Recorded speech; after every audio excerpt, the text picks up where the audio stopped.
ఇప్పుడు నేను చెప్పబోవు మానవ శరీరంలోని 24 తత్వాలు కామర్షి సాంఖ్య దర్శనం ప్రకారం భౌతిక, సూక్ష్మ, చైతన్య సంబంధ అంశాలను వివరించడంలో ముఖ్యమైనవి. ఇవి మనిషి మరియు ఈ సృష్టిలోని అన్ని వస్తువుల నిర్మాణాన్ని శాస్త్రీయంగా వివరిస్తాయి.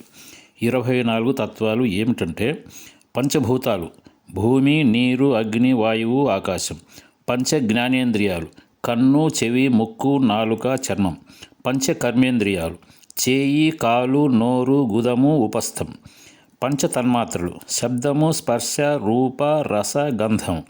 అంతఃకరణ చతుష్టయం మనస్సు, బుద్ధి, చిత్తము, అహంకారం.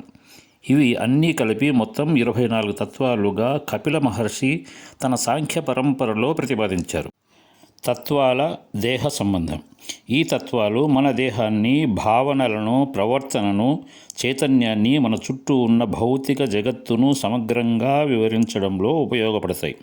ప్రకృతి అంటే అవ్యక్తం ద్వారా ఈ తత్వాల వికాసం జరుగుతుంది. ఇలాంటి మరెన్నో ఆధ్యాత్మిక విషయాల కోసం మన ఛానల్ను సబ్స్క్రైబ్ చేసుకోండి. జై సద్గురు.